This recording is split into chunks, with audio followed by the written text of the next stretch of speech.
नाम जय जिनेंद्र। तो आज हम देखते हैं कि सुगुरु वंदन या वांदना हम कैसे देते हैं।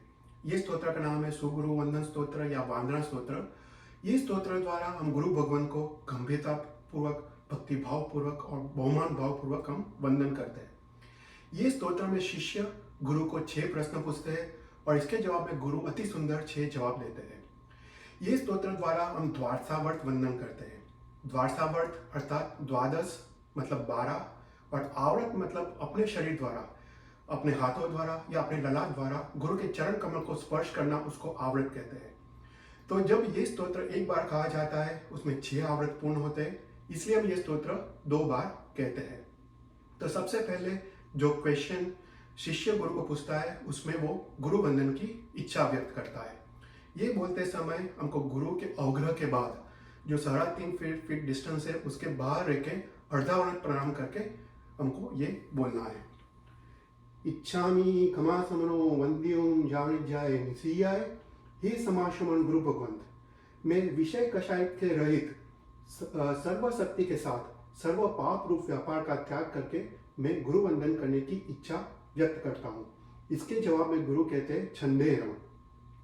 इसके जवाब में शिष्य गुरु को दूसरा प्रश्न पूछता है, अनुजान में मेयोगम, हे गुरु भगवंत, आपको गुरु वंदन करने के लिए मैं अवग्रह में प्रवेश कर सकता हूँ। इसके जवाब में गुरु कहते हैं अनुजानमनी, अर्थात हे शिष्य तू अवग्रह में प्रवेश कर सकता है। इसके जवाब में शिष्य कहते हैं निस्सिही। ये दूसरे निस्सिही का अर्थ है कि अभी सर्व धर्म क्रिया को छोड़ के अपना मन वचन काया से हमको गुरु वंदन करना है। ये निस्सी बोलने के बाद जो 17 संदासा है उसमें हम 14 संदासा पूर्वक हम अवग्रह में प्रवेश करते हैं। 1 2 3 4 5 6 7 8 9 10 11 12 13 14। इसके बाद हमको रजोहरण को या चरोडा को हमको गुरु चरण की स्थापना करनी है और यहाँ पे हम मुपति रखते हैं। मुपति रखने के बाद हम प्रथम के 3 आवर्त यहाँ पे पूर्ण करते हैं, अहो कायम काय संफासम बोल के। अहो कायम काय संफासम का अर्थ है कि गुरु की अधो काय मतलब चरण कमल को अपने काया द्वारा में स्पर्श करता हूँ। अहो कायम काय संफासम। संफासम बोलते समय हमको प्रथम शीर्ष नमन करना है। तो यहाँ पे 3 आवर्त पूर्ण होते हैं। ये 3 आवर्त पूर्ण होने के बाद शिष्य अपना विनय चुकता नहीं है और कहता है खमरिन जो बे किलामो, कि मेरी काया द्वारा आपके काया को जो स्पर्श किया है उससे आपको जो भी खेद उद्वेग हुआ है वो क्षमा के योग्य है। उसके बाद शिष्य गुरु की साता पूछता है, बोलते अप्प किलमतारम बहु सुब्रमे देवसो वेकंतो, हे अल्प क्लेश वाले गुरु भगवान, आपका दिन तो सुख पूर्वक पसार हो रहा है। इसके जवाब में गुरु कहते हैं तहत्ती। इसके बाद शिष्य एक और प्रश्न पूछता है जत्ताभे। जो जत्ताभे बोलते समय यहाँ पे 4th आवर्त पूर्ण होता है। जत्ताभे का अर्थ है कि हे गुरु भगवान, आपका संयम जीवन सुख पूर्वक जा रहा है, पसार हो रहा है। इसके जवाब में गुरु बोलते तुभ्भम्पि वट्ट है, कि मेरा तो संयम जीवन अच्छा जा रहा है पर हे शिष्य आपका भी संयम जीवन अच्छा जा रहा है। तो यहाँ भी जत्ताभे बोलते समय 4th आवर्त करते जत्ताभे। इसके बाद शिष्य एक और प्रश्न पूछता है जम्मानी जन जपे, कि आपका मन और इंद्रिय आपका उपसम भाव में है।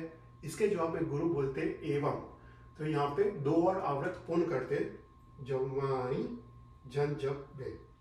तो यहाँ पे 6 आवर्त पूर्ण होते हैं। 6 आवर्त पूर्ण होने के बाद दिन पर जो भी गुरु की आसाधना हुई हो, गुरु के अपराध हुए हो, यहाँ पे उसका क्षमा मांगते हैं।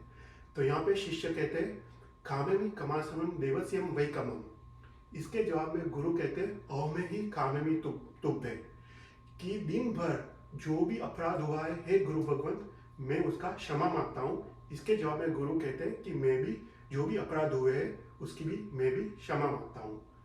उसके बाद यहाँ पे शिष्य खड़ा होता है और बाकी के 3 संडासा यहाँ पे करके वो अवग्रह से बाहर निकलता है। 15 16 17 और कहता है आवश्यक परिक्रमामी, कि दिन भर जो भी आवश्यक क्रिया है, श्रावक की 6 और गुरु की चरण सित्तरी और कर्ण सित्तरी रूप आवश्यक क्रिया, इसमें जो भी अपराध आसाधना हुई हो यहाँ पे वो उसका प्रतिक्रमण करता है, आवश्यक परिक्रमामी। इसके बाद शिष्य बोलता है खमा समानम देवस्याय आसायनाय तिथिसंग्राय, कि दिन में जो भी 33 में से कोई भी आसाधना हुई हो वो उसकी मैं क्षमा मांगता हूँ। उसके बाद जनकिंच मिथ्या है, कि जो भी मिथ्या हुआ है, कि आपने जो भी आज्ञा दी है मैंने उसको गलत मीनिंग निकाला है, उसका गलत पालन किया है, वो मिथ्या है, उसकी जो भी आसाधना हुई है उसका मैं क्षमा मांगता हूँ। फिर कहते हैं मन डुकड़ाए काय डुकड़ाए, मन डुकड़ाए वाई डुकड़ाए काय डुकड़ाए, कि मन से वचन से और काया से आपका जो भी दुष्कृत्य हुआ हो, इसके कारण जो भी आसाधना हुई हो उसका मैं यहाँ पे क्षमा मांगता हूँ। फिर कहते हैं कोहाय माराय मायाय लोभाय, कि क्रोध मान माया लोभ कषाय से आपकी गुरु भगवान जो भी आसाधना हुई है उसकी मैं क्षमा मांगता हूँ।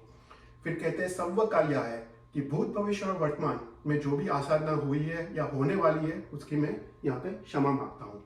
फिर कहते हैं सर्व मिथ्या रहा है, सर्व मिथ्या उपचार मतलब सर्व मिथ्या भक्ति, हमने गलत तरीके से भक्ति की हो या गलत आशय से गुरु की भक्ति की हो, उसके कारण जो भी आसाधना हुई है यहाँ पे उसका मैं क्षमा मांगता हूँ।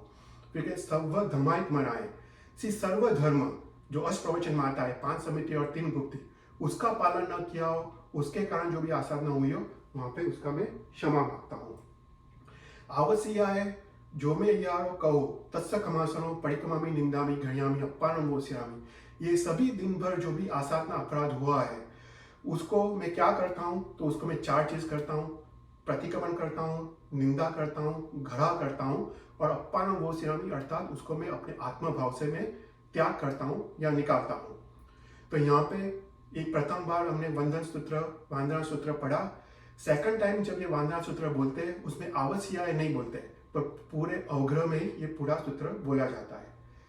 इच्छामि कमा समरो वंदे ओम जान जाय निसीयाय अनुजान मे में उगम निस्तिहि।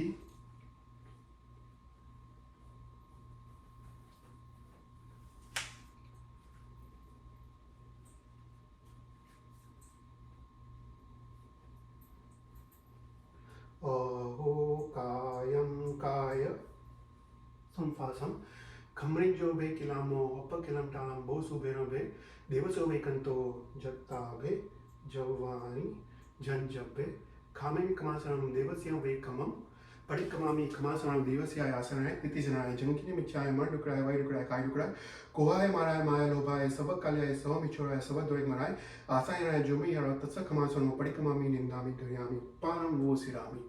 तो ऐसे करके हम यहाँ पे 12 आवृत पूर्ण होते हैं। Thank you.